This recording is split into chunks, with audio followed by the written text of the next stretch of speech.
ஹெல்த்தியான ரெசிபி, ரொம்ப டெலிஷியஸாக இருக்கும். Hello friends, welcome to Sneha's cooking diary. இன்றைக்கி நம்ம ஆந்திரா ஸ்டைலில் பப்பு எப்படி செய்கிறது பார்த்துக்கலாம். பப்பு கீரை போட்டு எப்படி செஞ்சுக்கிறதுன்னு ஸ்பெஷல் டிஷ்ஷு நம்ம செஞ்சு பார்த்துக்கலாம். அதுக்கு நான் ஒரு கட்டு அளவு பாலக்கீரை எடுத்திருக்கேன். ஒரு கட்டு பாலக்கீரை, பாதி கட்டு அளவு வெந்தயக்கீரை எடுத்து வச்சுருக்கேன்.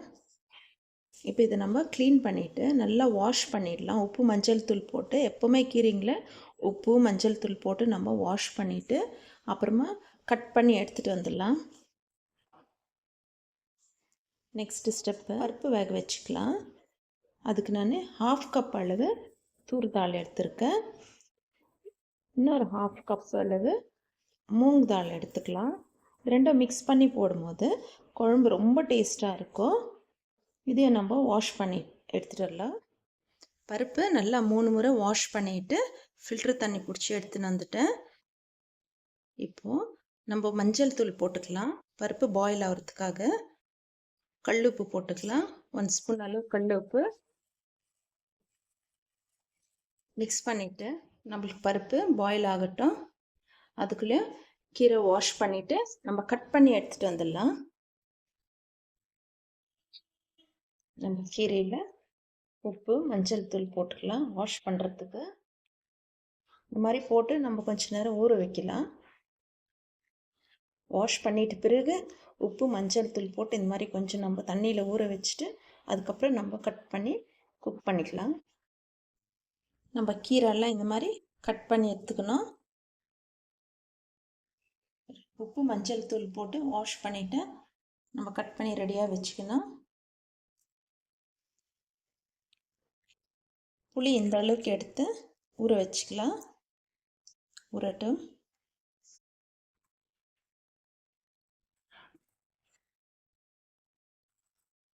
நம்ம பருப்பு ஸ்மாஷ் ஆகி நல்லா வெந்துடுச்சு. இப்படி தான் இருக்கணும். ஓகே, இப்போ குழம்பு நம்ம செஞ்சுக்கலாம். பருப்பு வெந்துச்சு. அப்புறம் குழம்புக்கு தேவையானது எல்லாமே நான் ரெடி பண்ணிட்டு இருக்கிறேன். கீரை கட் பண்ணி வச்சுருக்கிறோம். ஆனியன்ஸு, சீரகம், பச்சை மிளகா வந்து நம்ம ஸ்லிட் பண்ணி தான் போடணும். அப்போ தான் இது காரம் நல்லா இறங்கும்.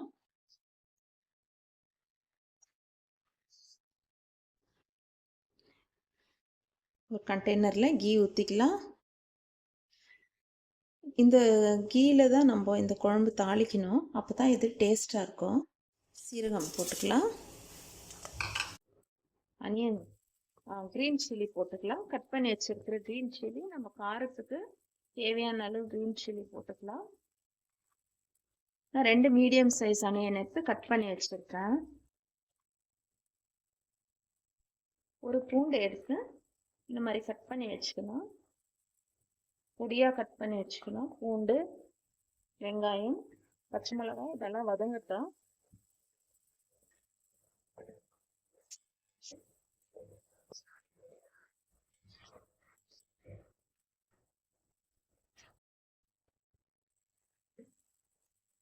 பூண்டு, வெங்காயம், பச்சை மிளகாய் இந்த அளவுக்கு வதங்கினது. 3 பெரிய தக்காளி கட் பண்ணி வச்சிருக்கேன், அது போட்டுக்கலாம்.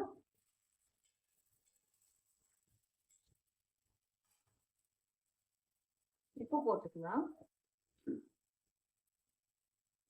நான் கல் உப்பு தான் போட்டிருக்கேன். இது நல்லா ஸ்மாஷ் ஆகட்டும்.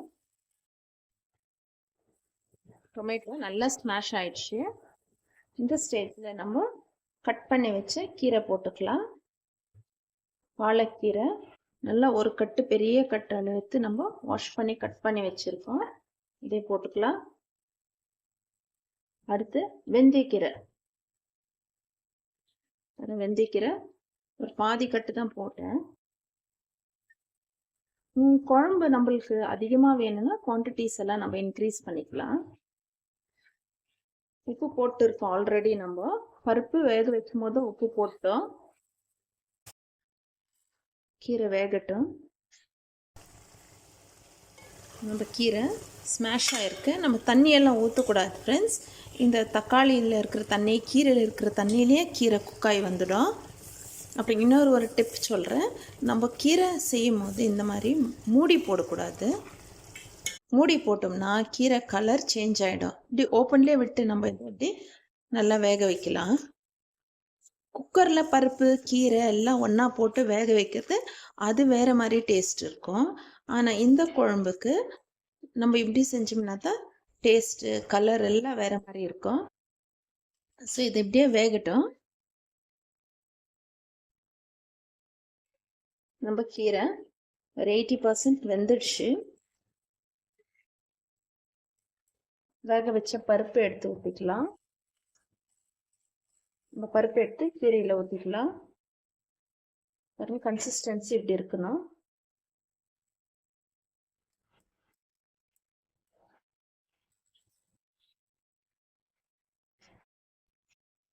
நம்ம பருப்பு எடுத்து கீரையில் ஊற்றிக்கலாம்.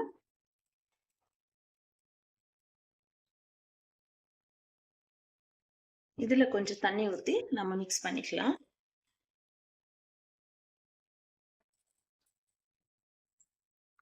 ஆல்ரெடி நம்ம பருப்பு வேக வைக்கும் போது மஞ்சள் தூள் போட்டிருக்கோம், உப்பு போட்டிருக்கோம். இப்போ மிக்ஸ் பண்ணிவிட்டு உப்பு டேஸ்ட் பார்த்துக்கலாம். இது இன்னும் ஒரு 10 மினிட்ஸ் நம்ம இந்த பருப்பு கீரை எல்லாம் நல்லா பாயில் ஆகி வரட்டும். நல்லா பாயில் ஆகணும்.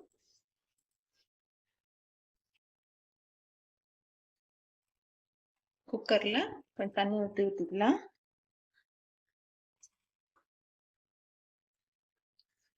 நம்ம செய்து நிற்கிறது ஆந்திரா ஸ்டைல் பப்பு. நல்லா இது திக்காக தான் இருக்கணும், ரொம்ப தண்ணியெல்லாம் இருக்கக்கூடாது. அதனால கொஞ்சமாக தான் பருப்பு வேக வைக்கும்போது கூட தண்ணி லிமிட்டாக பருப்பு வேக வைக்கிறதுக்கு மட்டும் தண்ணி ஊற்றணும். பாருங்கள், இது இன்னும் பாயில் ஆகுது, இன்னும் கொஞ்சம் நம்மளுக்கு திக்னஸ் வரும். இப்போ இது பாயில் ஆகட்டும். இப்போ நம்ம க்ளோஸ் பண்ணி வைக்கலாம். ஃபுல்லாக க்ளோஸ் பண்ணுறது வேண்டாம், இந்த மாதிரி ஒரு ஹாஃப் க்ளோஸ் பண்ணி வைக்கலாம். நம்ம எடுத்து வச்சுருக்க புளி தண்ணி ஊற்றிக்கலாம். இன்னொரு 10 மினிட்ஸ் கிட்ட க்ளோஸ் பண்ணிக்கலாம். நம்ம குழம்பு ரெடி ஆயிடுச்சு. இப்போ அதுக்கு ஒரு தடுக்கா பண்ணிக்கலாம். ஆயில் ஊற்றிக்கலாம். ஆயில் இல்லைனா கீ ஊற்றிங்க. ஃபஸ்ட்டு நம்ம கீ போட்டு தான் அது ஃப்ரை பண்ணோம், ஆனியன்ஸ் எல்லாம். ஆயில் இல்லைனா கீ இப்போ ஊற்றிக்கலாம். கடுகு போட்டுக்கலாம்.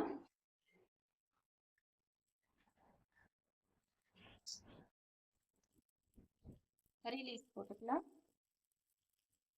காஞ்சி மிளகா ஒரு 3 எடுத்து வச்சுருக்கோம், அதை போட்டுக்கலாம்.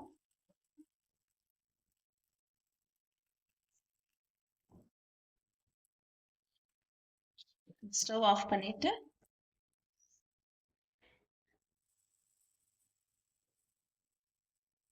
நம்ம தால் பப்பு ரெடி ஆயிடுச்சு. சர்வ் பண்ணிக்கலாம். குழம்பு தாளிச்சிட்ட பிறகு கொஞ்சம் கீ போட்டு அப்படியே நம்ம க்ளோஸ் பண்ணி வைக்கலாம்.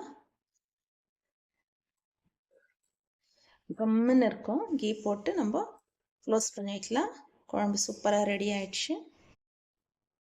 இதே மாதிரி நீங்களும் தூர் தால் மூங் தால் போட்டு இதே மாதிரி ஆந்திரா ஸ்டைலில் நீங்கள் செஞ்சு சாப்பிட்டு எப்படி இருக்குன்னு எனக்கு கமெண்ட்ஸில் தெரியப்படுத்துங்க ஃப்ரெண்ட்ஸ்.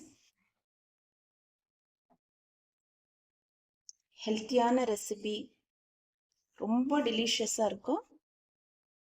செய்து சாப்பிட்டு எப்படி இருந்துச்சுன்னு சொல்லுங்கள். தால் பப்பு ஆந்திரா ஸ்டைலில் செய்துட்டு எப்படி இருந்துச்சு எனக்கு கமெண்ட்ஸில் தெரியப்படுத்துங்க. தேங்க்ஸ் ஃபார் வாட்சிங். பாய்.